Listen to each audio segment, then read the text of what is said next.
Hey YouTube, James from the Wipe and Watch here, and welcome to another deck profile.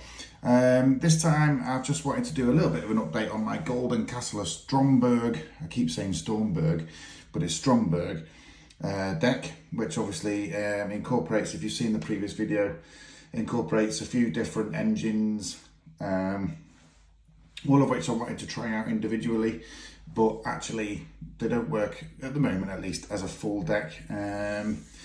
And this time around I just thought we'd put, well actually there's 3 different engines available in this deck, so I just thought I'd put all 3 of them together, and actually it seems to work pretty well. So I just thought I'd show you the list, see what you guys think. Obviously there's lots of different variations on Golden Castle of Stromberg, but this one's mine, so I just thought we'd put it out there. First of all though, let's go through each of the engines and go through the card ratios, of course. So the first one, the opener, is of course Hextrude. Now this is really what makes the deck work. It's a really nice card, this, actually. The artwork's super. So these are all the OG prints from Relentless Revenge, isn't it? Battles of Legend, Relentless Revenge. That is a bit of a mouthful. But yeah, they're all basically OG prints from there. I'm not sure they've been massively reprinted anyway, if I'm perfectly honest. But Hextrude, of course, so if the Golden Castle's on the field, you can normal this card without tributing, and then once per turn, if Golden Castle is on the field, you can target one card on the field, except this one, and destroy it. And if I do, this card can make 2 attacks on monsters during each battle phase this turn.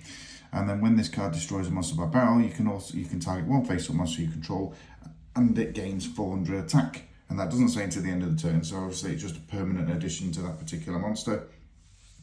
And it also doesn't say you can't target Hextrude with that particular effect either. So, you know, quite easily you can get her up to 3,000, and then do your best to try and keep her on the field, of course. But Hextrude, really nice start to the deck, and one of the main reasons why the list works. The next one, again, a 3 of, so we've got 3 Glyph the Phantom Bird. Again, really like the artwork on this one. I think mainly it's because it's in Secret Rare, but it's I do like the sort of Wing Beast cards anyway. Most of them look really, really nice.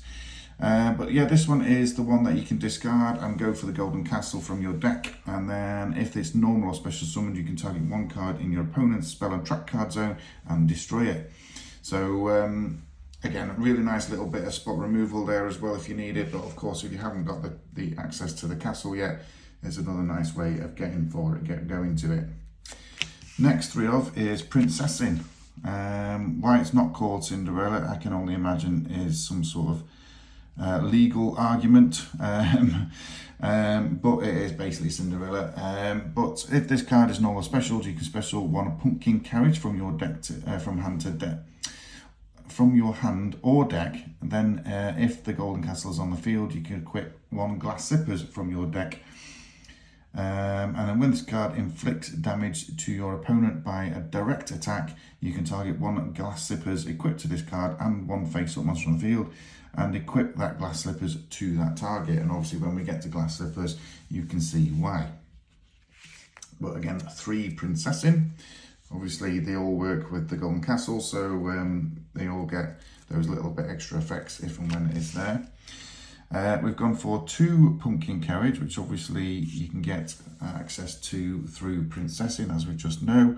And then Princessin you control can attack directly, which is the first attack while it's on the field. And then opponent cannot target Golden Castle you control with card effects. Also, it cannot be destroyed by card effects. So that protects it from things like, you know, obviously all the usual sort of spell and trap removal, and including Harp of Feather Duster on that one. Then we've gone for 2 each of Iron Knight and also Iron Knight and Iron Hands, that's right, yeah.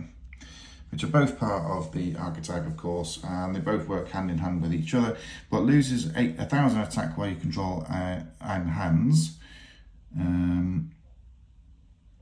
If this card is on the field destroyed by battle or sent to the graveyard by a card effect, you can add 1 Iron Hands from your deck to your hand.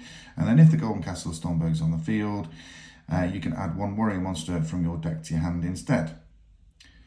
And then Iron Hands is if this card is summoned, you can special summon 1 Iron Knight from your deck. Also, if Castle's on the field,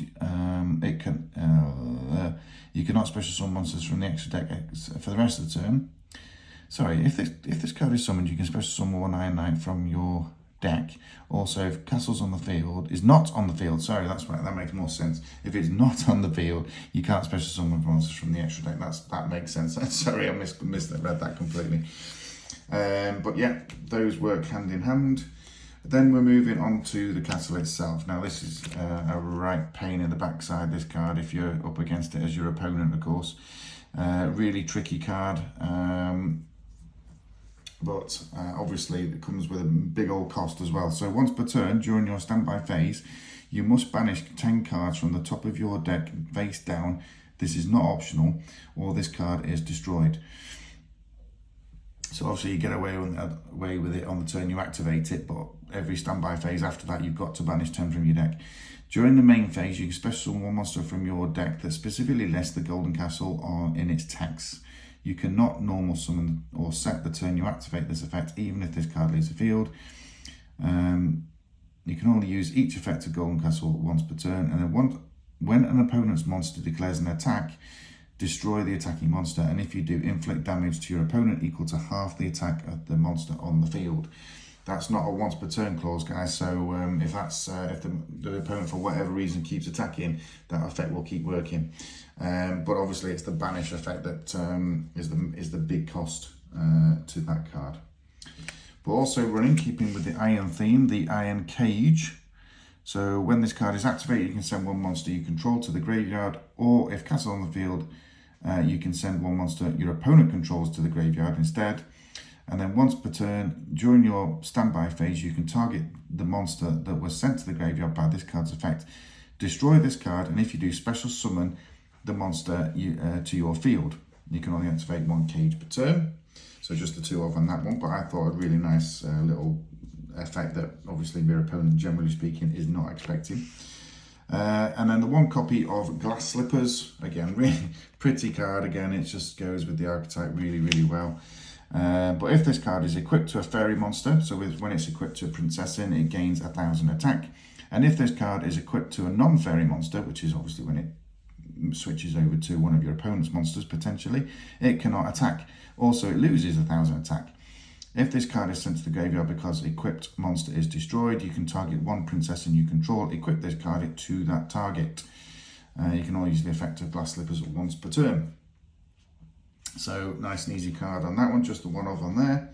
And then we're switching to the next engine. So this time we've gone for a decent sized Danger engine. So we'll put them all out here. So because most people are fairly familiar with Dangers, but Danger, Bigfoot gone for 2 of, only because it's the level 8. And of course, so is Hextrude, which means we can go for a couple of Xyz plays. Danger Nessie, Danger Thunderbird, which of course also is the level 8, so it gives us 3 access to that. To be fair, it should be that way around, shouldn't it, really? I wanted to try and incorporate as many as I could, just to, because it's the only deck I actually run Dangers in. So I've gone for 6 cards, 3 level 8s, obviously, fairly simple stuff. Nessie is level 7, which again, there is a couple of level 7s in the deck.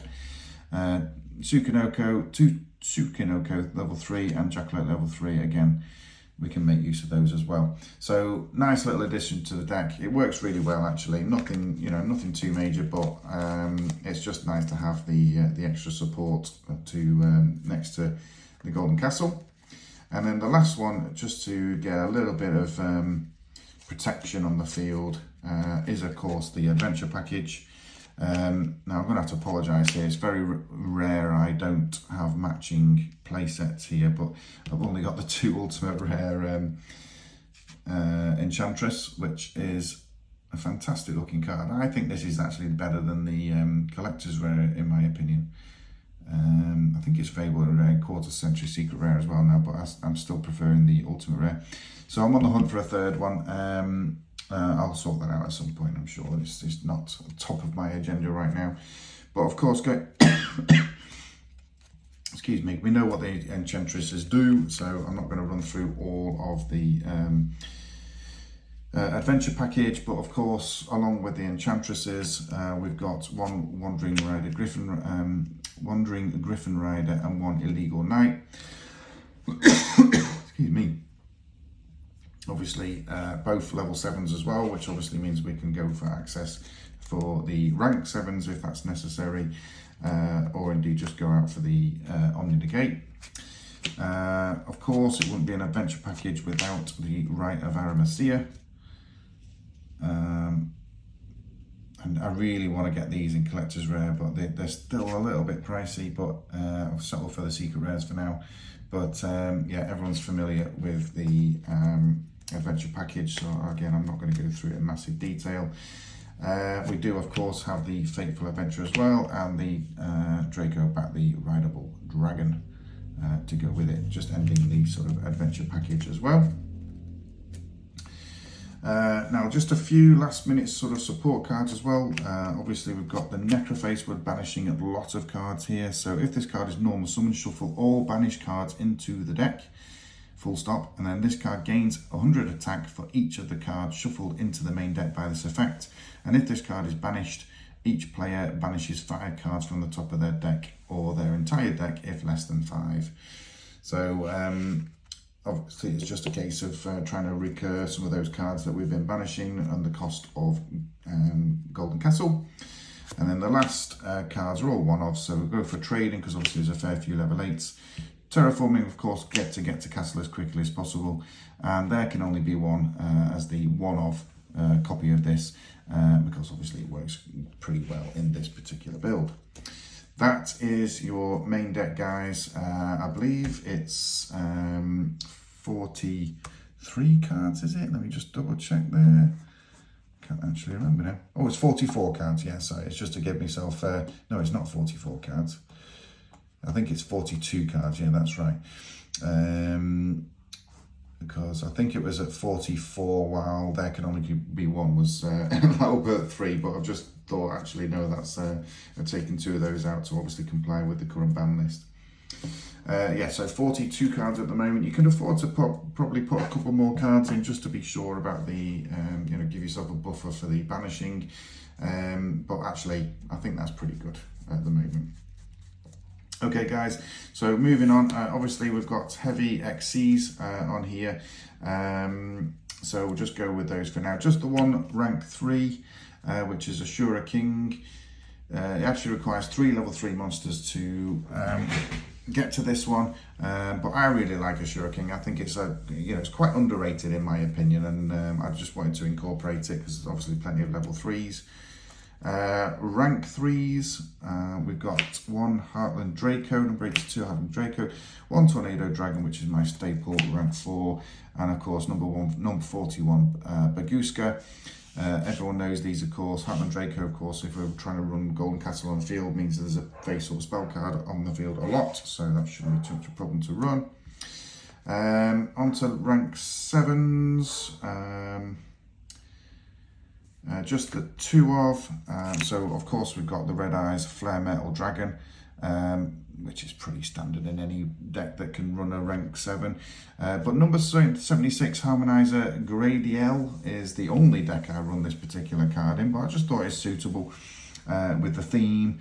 And like I say, I just wanted to give the card an opportunity to come out in at least one of my decks. But obviously, we are running several rank 8s, so let's just move on to those. Should be able to get them all on. So, Elsai, the Sylvan High Protector, again, the only deck I run this particular card in.